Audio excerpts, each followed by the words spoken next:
The noble nut tree. A nut tree saved my life.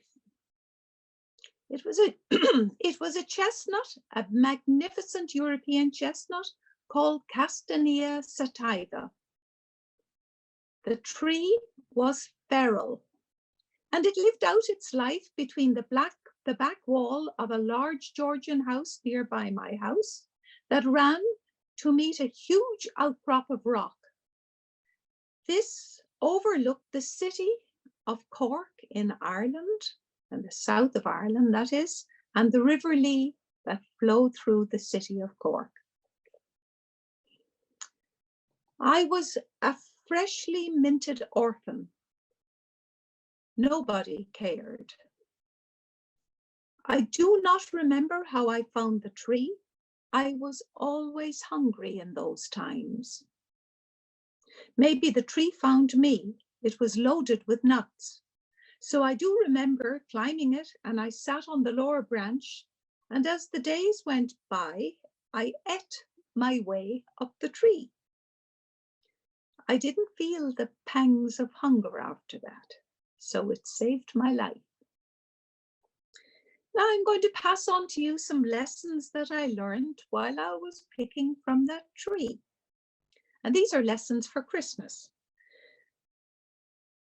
So as a nut tree grower at Christmas time here in my home in Canada, the best chestnuts are the following. The nut with one flattened side and the other side bulging. That means there is only one nut in that burr. That's the best one. Then the next best is the central nut of three nuts. When there are three nuts in the burr, the central one is squashed with two flat sides. These two types of nuts within a burr never get an infection, never do carry an infection. They are the sweetest of the burr, and they are also the pick of the bunch.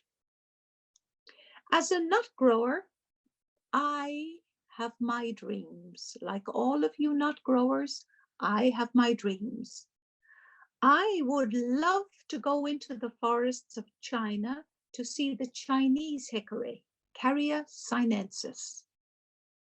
I would be very happy to taste the gorgeous nuts of the Proteaceae family of the Southern Hemisphere also. These are the macadamia nuts. Oh, I love those nuts. And they're called Macadamia integrifolia of the Australian rainforests in Queensland, also as well as Haiti. They've been planted in Haiti.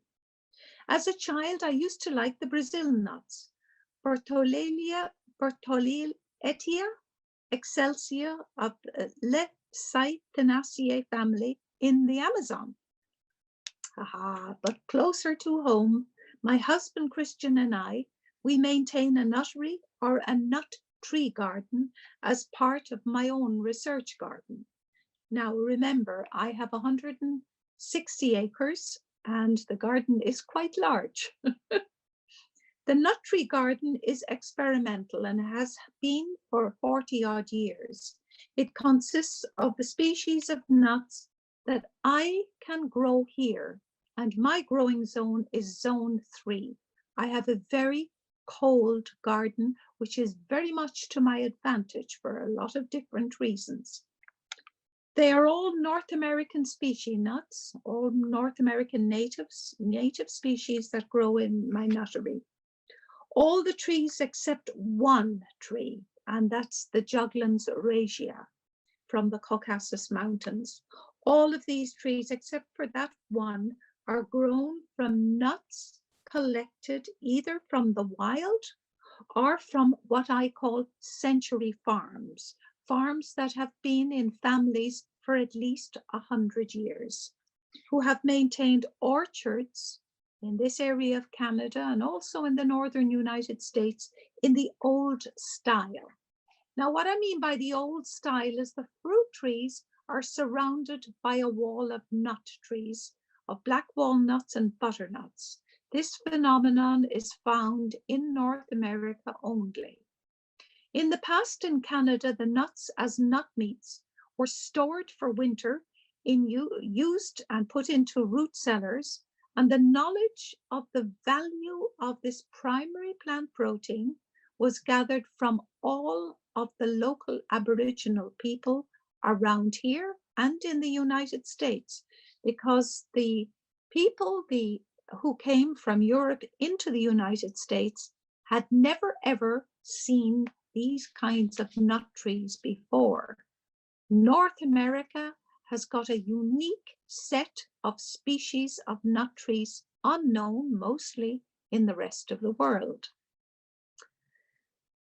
By the Aboriginal people, always by the Aboriginal people, the first people of this Turtle Island, they considered all of the nut trees to be anti-famine trees. This was by the Aboriginal people of North America, and these people had endured famine over the millennia they have lived on this continent. But the nut trees were something very extraordinary on this continent. They were part of the ancient design of the Grand Savanna. The eastern portion of North America, and indeed down around San Francisco, the same phenomenon was there too. The eastern portion was fired in April and in November, when and only when the ground was damp. This produced a light surface plant ash. Plant ash is almost 100% potassium hydroxide when it hits water. And potassium hydroxide is a fungicide, but it is also an essential nutrient for the nut tree. Now, how they came across that, I really don't know. Potassium hydroxide runs a pH of 8.4, 8.3.4 into the nut tree, which makes it immune to fungal diseases. Really interesting. They did know that. As late as the 1920s and the 1930s, the Mohawk Nation, and these are the Mohawk people that are near me in Akwesasne and around this area, they combed this area for sweet acorns. And by combing, I really mean combing. They walked the forests, looked through the forests, and they knew where every sweet acorn survived, the tree survived, and they had nibs, they had dibs on that tree. The last forest comber was a man locally called Joe Smoke. Now he has some relatives, I believe, still living in this area. Now this man looked to the bur oak, and that's Quercus macrocarpa, and I think he also looked at some white oaks for quality sweet protein. In the fall, he began his hunting for acorns. He tested each tree as he passed, and when he found a sweet acorn tree, he collected the acorns for the winter. And in the cold months, he ground the dried nut meats into an acorn flour. And from this flour, he made the bannock. And the bannock is the flat circular pancakes which were used as a travel food on this continent for millennia. Now, I don't know if any of you have tasted bannocks from acorns, but some children down in the eastern part of down by the Maritimes in a forest school a couple of years ago, these kids, they were 5-year-olds, and they made bannocks for me, and I'd never tasted a bannock before. And it has a kind of a little bit of a taste of a peanut in the bannock. And actually, they're really quite nice. They're hard. They're like a biscuit, and they're really good.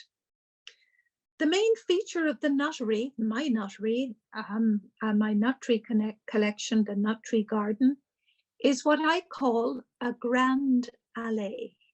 And that's a grand walkway of nut trees. I would really advise all of you nut growers to have a grand allée, because it's something really beautiful to walk under and to admire in your children and your grandchildren.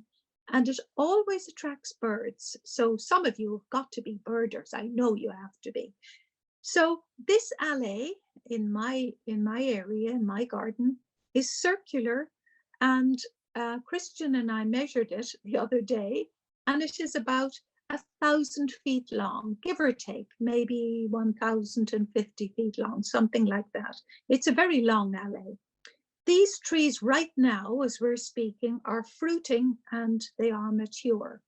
Now, I have a Juglans nigra Thomas version of the Juglans nigra, and that's near my vegetable garden. I have a very large vegetable garden, and I measured it this morning. I went out and measured it, and I'd say it's about 12 feet in circumference, 12 feet in circumference.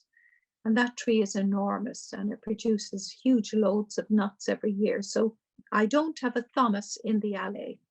They, of course, have a long life ahead of them, the alley, and they can go into old age very nicely. The dominant nut trees of this alley are the black walnuts, Juglans nigra, the butternut too. I've been collecting butternuts, Juglans cinerea. I love the shagbark hickory, of course, is in this, the caryovata, and one bur oak. The bur oak, the Quercus macrocarpa, had been there, and I inserted the alley around, and the companion tree. It is a companion tree to Juglans, and I will register to you that the Quercus macrocarpa lives very easily in a marriage with Juglans nigra. Something very useful for you to know. The walnuts were collected according to a set of scientific principles over 40 years ago. And these were my scientific principles I set up for collecting. They had, all of the nuts I collected had to come under these scientific criteria. They were doused in water for disease, and then the healthy ones, which didn't have oxygen within the nut itself, were used for field trials for cold resistance. Now remember, my garden is zone 3. It's a very, very cold garden. I can go down to -40. Holy cow, I know, it gets very cold in the winter here. But that is actually very important for you, and I'll talk about that later on. The remaining quality young trees were planted in the alley. So what I did is I did field trials on all of the trees in the garden, and then I lifted the quality nut trees out of the field trials, out of the garden itself, and then they were the top ones, the top registering ones that went into the alley. Because nut trees all these different nut trees I collected came from different ecosystems. I will call them terroirs because we actually eat our nuts. So they're like grapes. They come from a different terroir. The nut meat carries a different palette of tastes in all of that alley. Some of the tastes are buttery, very fine butter taste, a light butter. Others are more oily than the butter itself. Some again have a kind of a lingering taste that goes to the back, the taste buds of your mouth, and they seem to hold the flavor of butter in the tongue for quite a long time. I find those ones very interesting. In the fall, Christian, my husband, and I, we actually every year we take sample nuts off all of the trees, including the cinerea, the butternut, and we taste them, dry them, taste them separately, and decide which season's nuts are the best nut and the best tree, and we register the best tree for nuts.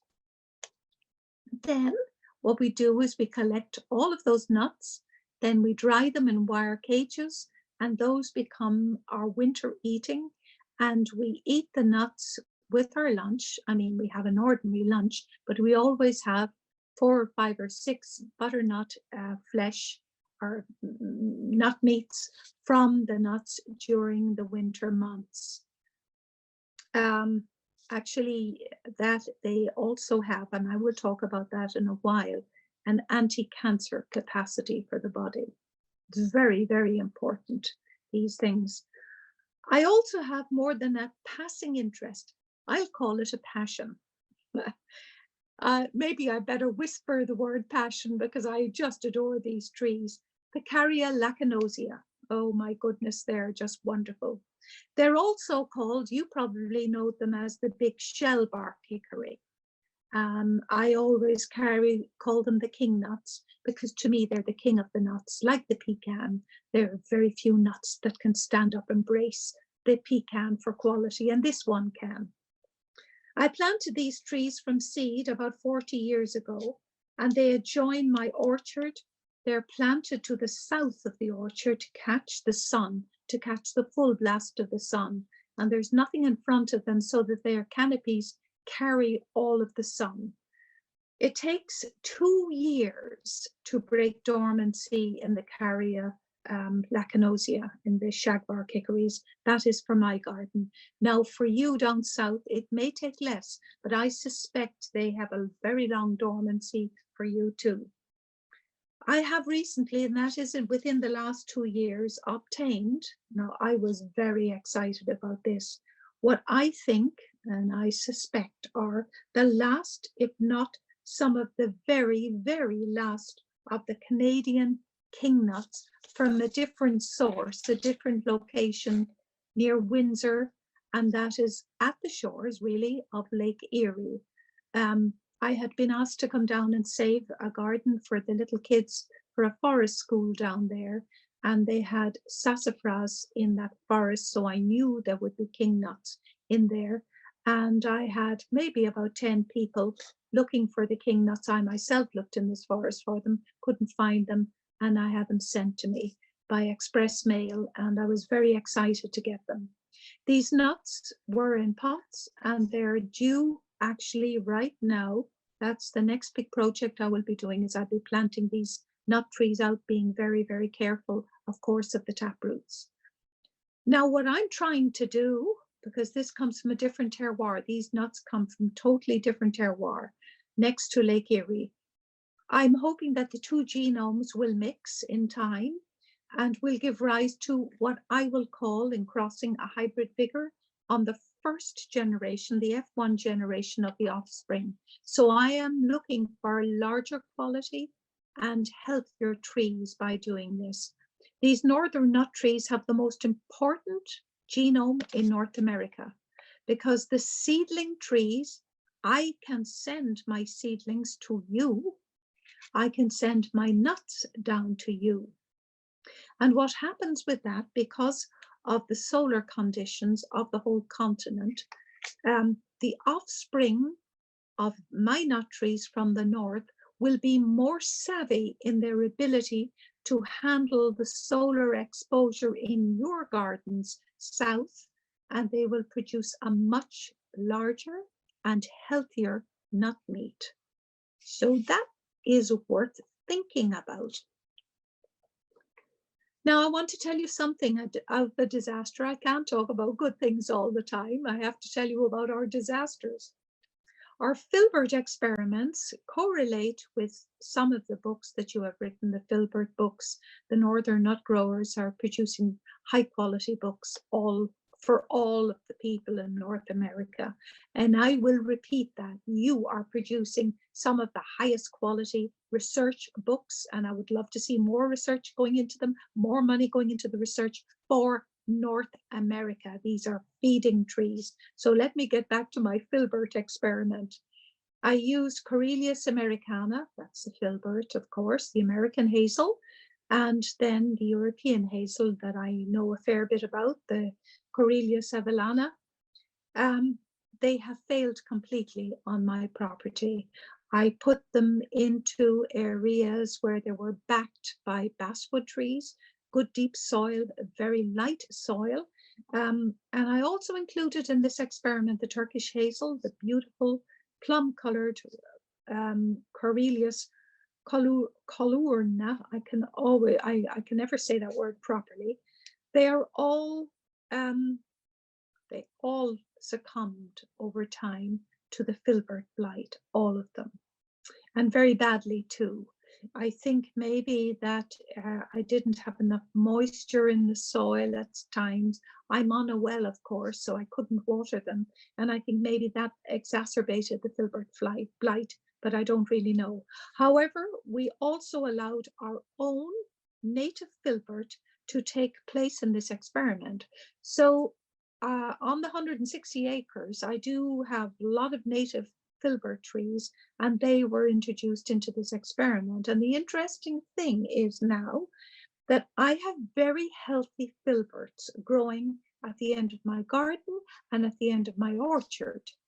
Now, I really do not know if these healthy filberts, North American filberts, have got some genome mixed from the Avellana and from the Turkish one. I really don't know. They are not purple-leaved, but they're extremely healthy. So something has happened. So I'm carefully watching all of these wild feral nuts at the end of my garden. And that is, believe me, a very big garden. Now, I want to talk about three different things, and this happens to be water. It is not beer. I want to speak to you about the importance of nut trees globally to fight climate change.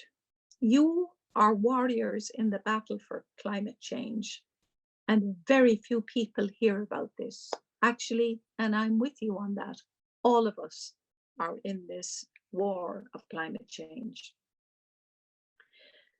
Then I want you and the farmers, I hope there will be some farming communities listening to this, to enact a concept of a bioplan for farms. And lastly, I want to discuss with you the medical biochemistry of the nut tree, because it was and has been for millennia. All of the nut trees of North America have been considered to be a medicinal tree.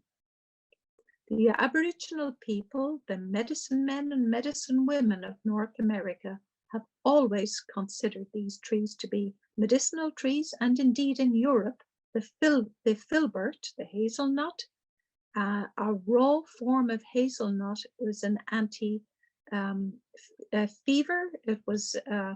It was considered to be a medicine to stop hay fever in people and in children in Ireland and England and in Europe.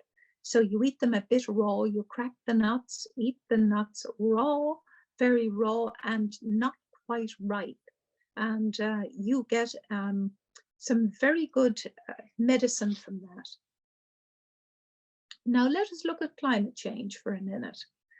This is the next disaster we're going to be looking at after COVID-19. That is, if there is going to be an after COVID-19. So our next problem on the deck, and the next problem for President Biden, hopefully he will listen to some of this, will be climate change. Of all of the trees of the forest of the global garden, the nut tree must have sunshine. Climate change produces a huge amount of extra sunshine. The nut trees require this. The nut tree will die without sunshine. Now, you are the experts on nut tree growing. You know that. That is true. The stronger the sunshine, the greater the crop of nuts, and the more food value there is in the nut meat. That means the southern nut growers will produce the higher quality nuts and the greatest, probably, food value in the nuts.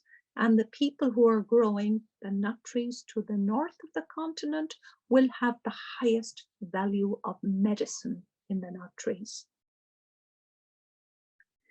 The full canopy of the nut tree must be displayed to the full force of the sun. Nut trees, like no other trees of the planet, can farm the sun. Every tree in every forest all over the planet farms the sun. But the masters at farming the sun are the nut trees.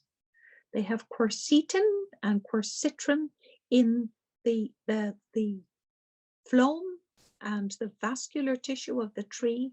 That is called a suntan, and that can absorb sun and play it on a quantum level. The dense chlorophyll in the palisade tissue of the leaves of the nut tree can wrangle, and they can capture photons with ease, with extraordinary ease and ability. Photons are the end products of gamma bursts of the sun's surface that can travel with the speed of a force field towards planet Earth. So your nut trees can capture this photonic force field of energy. An exchange takes place inside the stomatal cavity of a nut leaf. Basically, what happens, just very simply, a photon is exchanged for an electron, and they can be exchanged on a one-to-one basis in the world of physics. On a one-to-one basis, a photon is equivalent in energy quanta to an electron. The photon comes from the sunshine, and the electron, this is important, is donated from the carbon dioxide in the atmosphere. And now, today, we have too much carbon dioxide in the atmosphere, and it is causing climate change. Hey, this is a very cheap and wonderful way to stop climate change. Go out and grow nut trees. The process takes place on a quantum level in the tissue of the leaf. It is very sophisticated. It is a very, very sophisticated reaction of symmetry and energy conservation, and it can be described mathematically, as a matter of fact. The nut tree gets its oxidative power to grow and reproduce, while the atmosphere receives a flush of life-giving oxygen that benefits the entire tree, including the roots on a holistic level, and including you, the listeners, and the people of the planet. Every mammal on the planet benefits from this. Nut trees balance the atmosphere, reducing levels of toxic carbon dioxide like no other living DNA, as they carry DNA, card-carrying species on Earth. They are masters at this. That is the essence. That's all you need to say. It's the essence of the importance of a nut tree in a nutshell. Nut trees also are very interesting to the women of the planet. Nut trees are mother trees to all of the forest in which they live. Nut trees mother everything. The generosity of the mother tree is received everywhere in the forest. The human family benefits with food. I benefit every winter with food from my nut tree alley. The birds, remember, lots of birds eat nut fragments. The small mammals do too. All the way up to the larger mammals benefit from the grace of clean food. The butterflies, like the blue azure, and I'm sure you have lots of them in your farms, groom the apical meristem of the nut tree of their rich resin binding on the bract leaves just before they unfold. All of the apical meristems,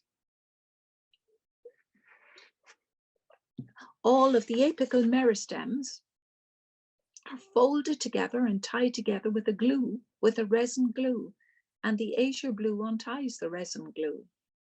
I mean, it's a marvelous thing that we have. And I have azure blue butterflies in the garden today.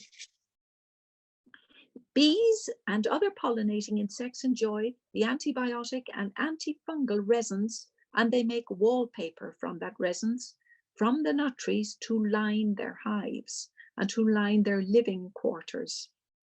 All life and reproduction use these nut trees as a mother tree hub. You're doing something wonderful growing nut trees. Some nuts, like the juglans family, groom the soil for nutrients. They are the master weavers in soil, making sure the chemistry is correct for the tree's field of endeavor. Many species are killed or excluded around a nut tree. This is a measure of the tree's chemical capacity of looking after its own children, and that does not include your vegetable garden or your orchard. And you will find if you grow an orchard or a vegetable garden, even if it's organic, around a nut tree, black walnut tree, it will not succeed. Even your apple trees won't succeed in time. A nut tree is the original feral species of trees. It obeys its own laws, not your laws. It has its own. Now I want to talk. I have to tell you, I got my AstraZeneca yesterday, so I'm a bit thirsty today. The two-tier bioplan, and that is a concept of bioplanning, a concept of doubling our protein produce from the land. This is very important thinking. Some of this thinking bioplans, I've done a bioplan for Israel, I've done a bioplan for India. So this is very, very important thinking on a global scale. And there is no reason why you can't have that thinking too for North America. President Roosevelt in the dirty 30s looked to trees, especially the trees called the locust, the Gleditsia triacanthos, as a remedy to conserve valuable farm soils across the United States of America. Now, today, President Biden must point towards new thinking to stop climate change. Again, these trees come into the story, always come into the story, forests come into the story. This time again, trees can stop climate change and also double to produce primary plant protein production, and to double it of the fields to feed people. Nobody is thinking like this. For a better future, nut trees are the answer in the two-tier bioplan. My idea of a bioplan have been strengthened by a book called Tree Crops by Russell Smith. And I'm sure all of you should have, if you don't have, you should have Russell Smith's Tree Crops. It's an old book, but it's a very good book. As a child, I saw something different in Ireland. Now I'm talking about the Celtic culture, the Celtic means of looking after the protein for families and for the land of Ireland, and also across the Celtic culture going into Central Asia, as a matter of fact. As a child, I saw something which has given me food for thought really all my life, and especially here, especially the time of now. In the Valley of Lachines in Ireland, there was an old technique in Celtic culture which was used for gathering hay. The hay fields, unlike any other fields of the farm, were always kept separate. The hay field was closed up. Nobody and no cattle were allowed into the hay fields except for the time of haymaking. The wild pasture, with all of its biodiversity, was allowed to grow. And this healthy biodiversity, of course, gave healthy cows, and that in turn gave healthy milk, healthy cream, and healthy cheese. The soil itself could breathe, and it was not trampled or compressed. The soil was always perfect. Around on each of the four sides of the hay fields, there were hedges of wild hazelnut trees, and they had been allowed to grow for millennia. These were large specimens, very, very large specimens of Corylus avellana. Now, they didn't grow very tall. You know how tall they grow, but they grew wide. They were very wide trees, and that's the European hazelnut. And remember, the hazelnut is a member of the Betulaceae family, or the birch family, which in itself is a medicinal tree, is a medicinal family of anti-cancer trees. They had been there for hundreds of years that I knew as a child. So when the weather improved in June and July, we're talking very rainy weather in Ireland now, the hay was cut and it was cured to the open haggard. And that was where the hay was stored in Ireland. Then a second harvest took place just after the haymaking. The horse-drawn wagon was brought back into the field, and the nuts were collected from the horse-drawn wagon as a platform. They were picked and thrown on the platform for food. The field was closed down again after the hazelnuts were collected. The field was closed down tight for another year. This, in essence, is the basis of two-tier farming, the two-tier bioplan. Now, you can think of it in any way. We have oceanic fields right now, which are very, very bad for the oceans. They're very, very bad for fish populations. So I would advise two-tier farming, close down those fields and maintain your quality soil in the fields with the two-tier bioplan. In North America, the solar exposure here on this continent is 20% higher here because of the architecture of the continent than the rest of the world. We have, and we are, living in an ideal place for nut culture. It's a huge area. Go down into Mexico. It's the perfect place to grow nut cultures. It's not the first time this happened. The Aboriginal people for millennia have been doing this. The hedgerows, I'm just giving you an example of the carrier species. These are all the hickories, can be planted to double the protein production from the land without the use of herbicides or pesticides. So you close down the fields, you make them into smaller pastures, and then you ring the fields with hickories or with any other nuts, and you double your protein. You know, this is in the Anishinaabe legends that we should be doing this. The hickories exploit the subsurface layers, going way down into the pan layers, and they mine these layers for the minerals. Then the mining of the minerals is fed into the leaves by the cambial tissue and also by the vascular tissue, the phloem and the companion cells in the phloem and the xylem tissue of the plant. It's fed, the minerals are fed right into the leaves.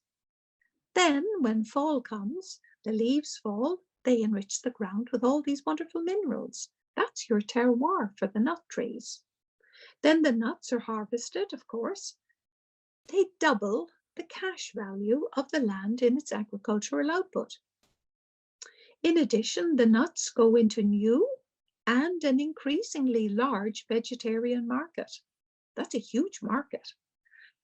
The nut milk, nut creams, and nut tofu, and nut flours and nut cheeses can be branded in North America as a green product. This is a new industry. This is a feeding industry. And when I was last lecturing down at the University of Michigan, I went to the market there and I saw the hickory nuts were on sale, the whole hickories themselves, as they are in markets in the Arabic cultures and in Korea. They were for sale for people and people were buying them.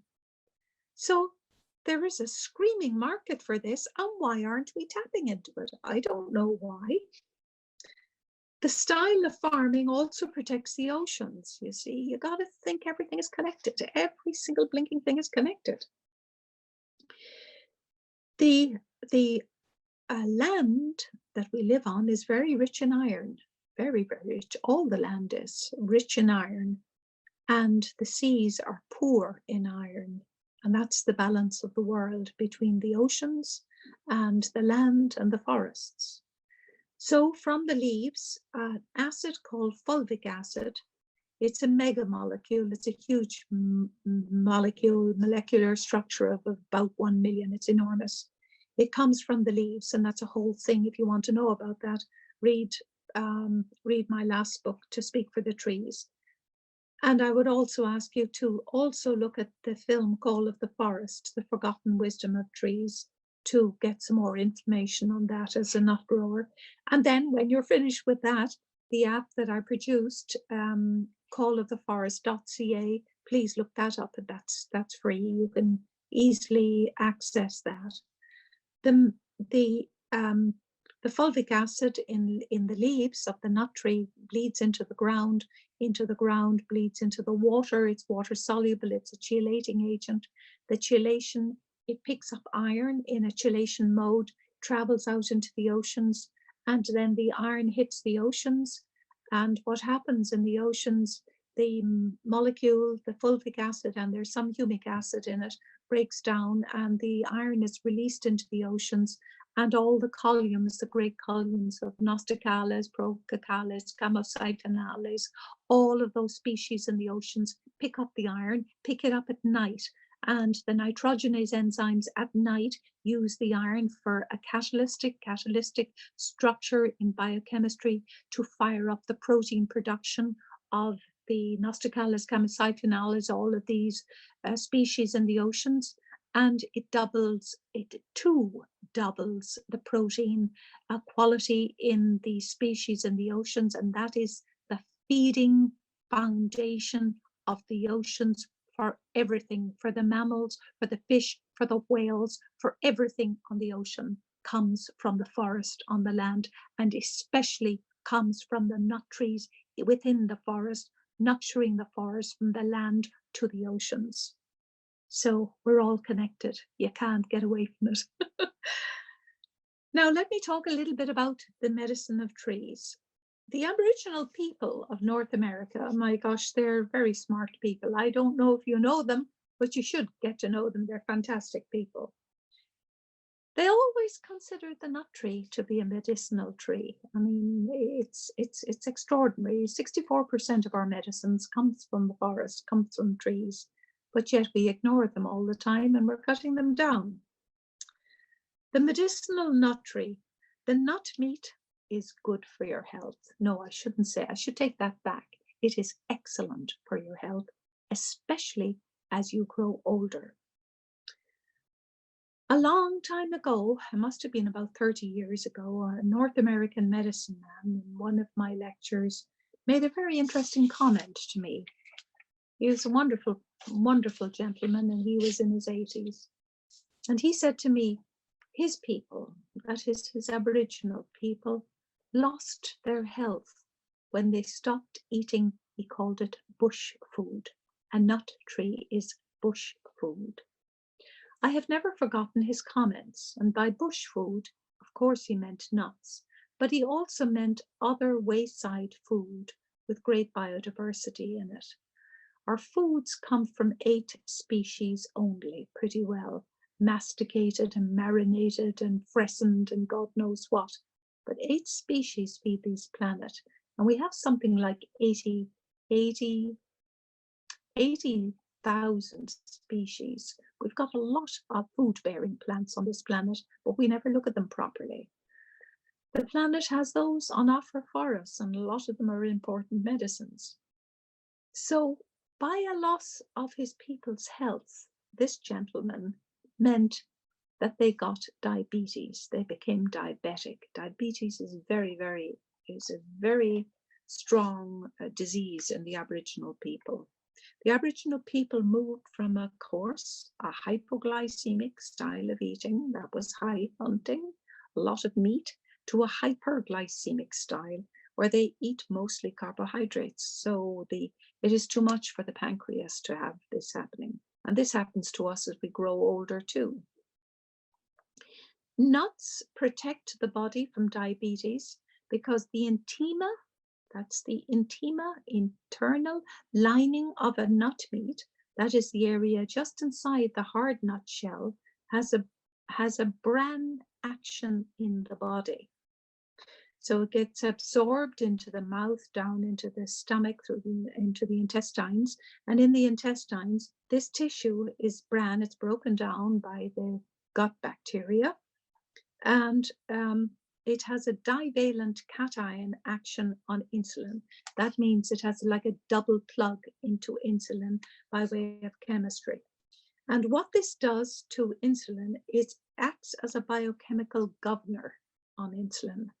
And the insulin in the bloodstream then is forced to act for a longer day. So let's say it is forced to act with this bran on it as a divalent cation for up to 6 hours. So That means that the insulin is made to work longer. That means it is anti-diabetic. That means in turn it reduces the threat of diabetes, especially as you get older. And as well as that, it also has a protectional function on the pancreas. I'm sure you're hearing a lot of people get pancreatitis these days. It's not from drinking too much. Pancreatitis is one of the alcoholics' diabetic diseases, but actually people are getting pancreatitis because of the quality of food that they're eating. Nuts will stop this. In addition, most of North America's nuts contain essential food ingredients. This is really, really important for all of you to listen to this, for general health, especially for the brain and cardiac health going into old age. My area of research, of course, is in cardiac ischemia and the manufacture of artificial blood, which is now used for tissue transplanting all over the world. That is where my major action of research is. So this is very, very important for you, important for your brain, building blocks for your brain, and building blocks against myocarditis in the heart. These ingredients are called in chemistry the 3 essential fatty acids. Now, they are called oleic acid, linoleic acid, and linolenic acid. And these acids also have isomers in the nuts as well, alpha and beta isomers of these forms in the nuts. Now, the oleic, linoleic, and linolenic acids are the building blocks of your brain. And you look at your house, kind of think about your house now and compare yourself to your house, you know, the house you live in. You have wiring from your light bulbs to your television, to your cooking utensils, let's say your stoves, to your cleaning materials. All of these are essential in a house. And let's pretend that, let's say, your heart is one essential in your body, your liver is one essential, your brain is one essential. All of these fats are the linking material, are the wiring material with the myelin sheets between all of these major parts of your body. So they are the building blocks, essential building blocks to a functioning human being. And their isomers are too. The fatty acids are essential for communication within all of your major organs, like the heart, the wiring also within your heart, and the brain, and the network wiring between every single of these major systems in the human body. These biochemicals, to start off with, are fat soluble and carry a shape just like a necklace, if you want to think of it that way, so they can feed into the biochemical pathways with ease. So beta oxidation, which is the oxidative pathway for breaking down these, is very simple in the body if you have these available to you. They're absolutely essential, necessary, essential for healthy functioning of the major biochemical pathways of all of the pathways of the human body.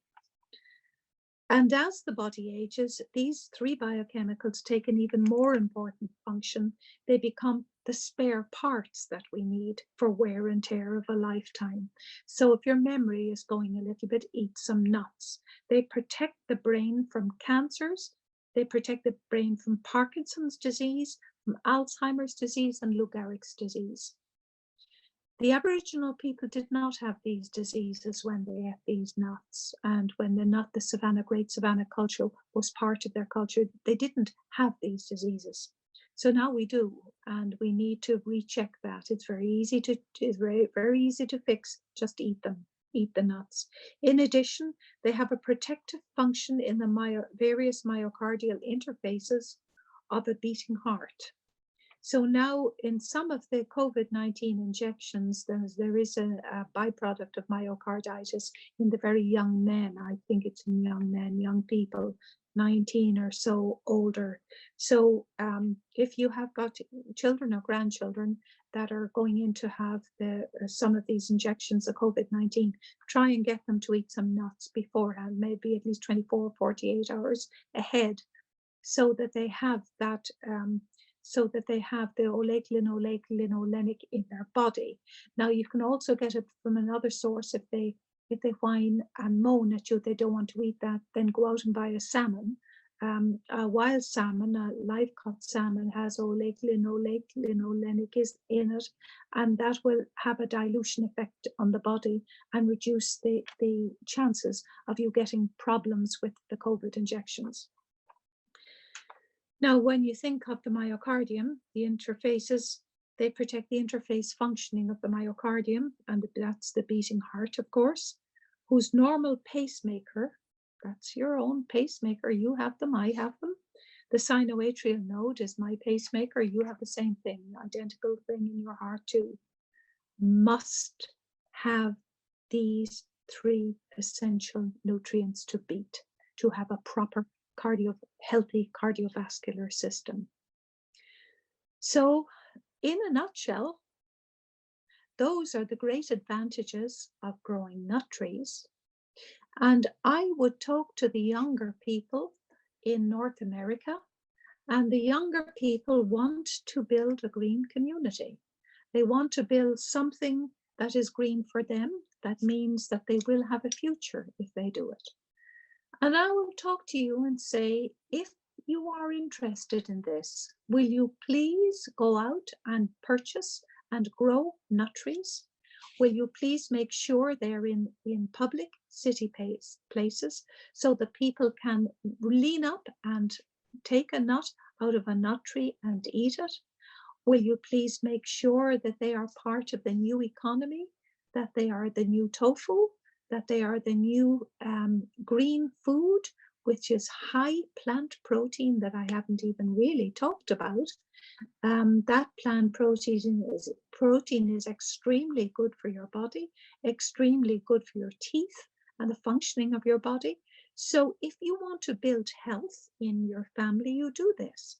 Then, as a little side touch, if you happen to have a walnut tree, a black walnut tree in your neighborhood, would you please, if you're a woman, would you please go to the walnut tree, and in the south it would be August or September, and take your sleeve, pull your sleeves up and take one mature leaf from the walnut tree and crush the leaf and put the leaf, rub the leaf on the inside of your arm, of both arms, and you're crushing a compound called ellagic acid, which is an anti-carcinogenic acid. It stops cancer, and it gives a woman a protection to breast cancer. Then if you have a grandson or a granddaughter near you, then you ask the grandson or granddaughter to pick up a green black walnut, a little green nut, and hold it in your hand and play with it for an hour or so and rub it into your hand. It protects from the child from early childhood leukemia. And the acid in this case is called ellagic acid. And there is a huge amount of medical research going on these acids here in North America. So thank you very much for listening. And I envy you in growing your pecans to the south. Don't forget that. And the king nuts to the south. And thank you again.